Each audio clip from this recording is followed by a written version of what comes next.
अस्सलाम वालेकुम जी सारे वीरां। अज माशाल्लाह मौसम बड़ा प्यारा बन गया है, बड़े सघने बद्दल बने ने ते रिमझिम लगी है। बिल्कुल अज हूँ बारिश शुरू हुई है, अजे गट्टा भी नहीं बैठा।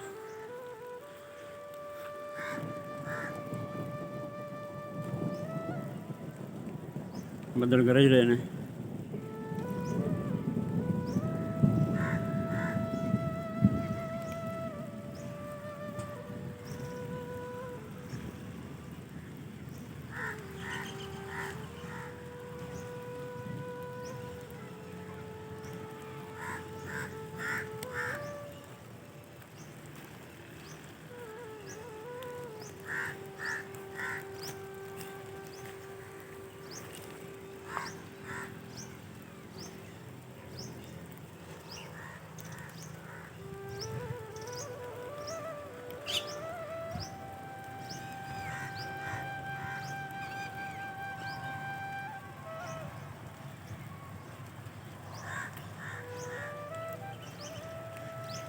यूं यूं बद्दल सघना होंदा होंदा हनेरा बनता पिया।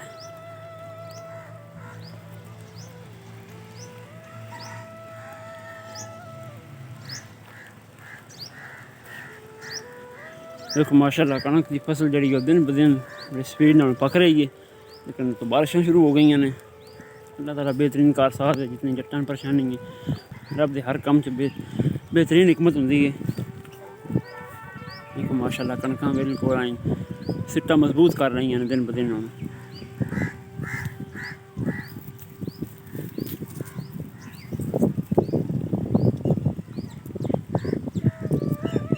माशाल्लाह दाना बन गया है।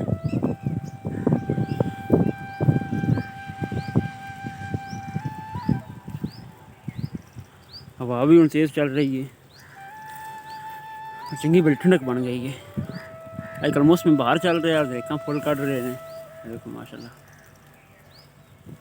बहुत ही खूबसूरत लग रहे हैं फुल, क्या बात है।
भाई होरी चले हूँ तो पट्ठे लैन, बारिश की वजह तो रुक गए ने।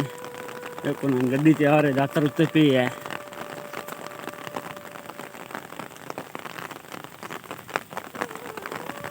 जेड़ा ते माल है ना पक्के थे हूँ टेंशन कोई नहीं थी। जेड़ा अं खुब बिच मतलब कच्ची जगह थे वो बेचारा हूँ खुब जाना। अज जटन जबरदस्त टाइम भावें रिमझिम भी लगी रही तो भी कम बथेरा हो जाना।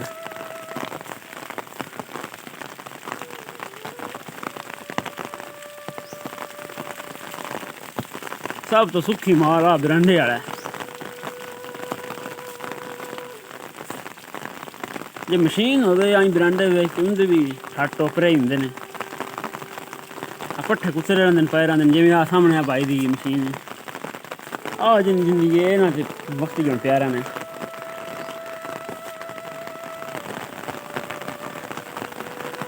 माशाल्लाह माशाल्लाह बारिश तेज़ हो गई है माल में तो रट्ठा खड़ा है हम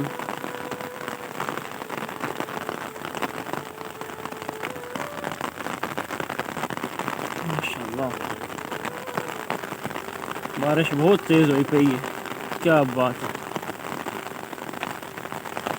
लो जनाब नज़ारे करो बारिश दे माशाल्लाह खूबसूरत बारिश है बारिश तेज़ हो गई चंगी भली स्पीड फड़ गई है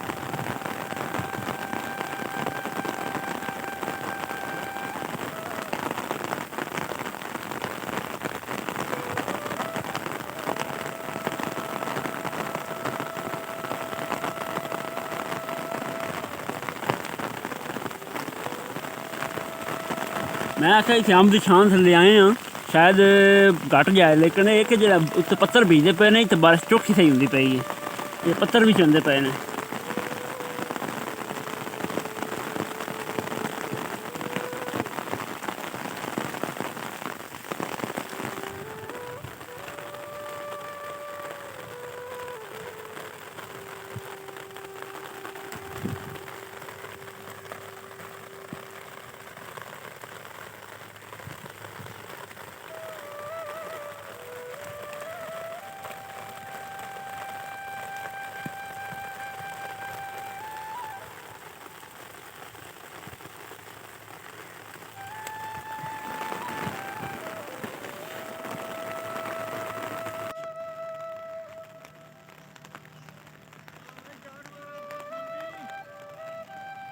चाचे होरी सारे ना काले निकले ने जिन्हें बारिश तो पहले ही वाड़ी के वहाँ लद के लै आंदा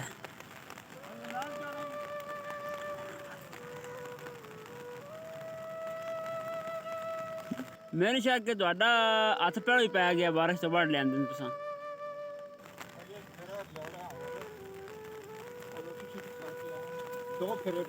दो फेरे होंदे ने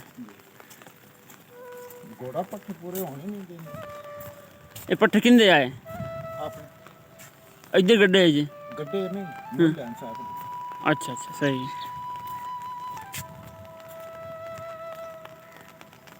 तो खड़े हैं ना हाँ तो मैंने लगा कि किसी बंदे किस तरह से आए इसलिए अब बिस्तरे चा के तो परा फिरदा पे आए तो कहीं टोटे ला के साऊं है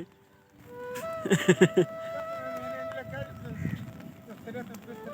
सही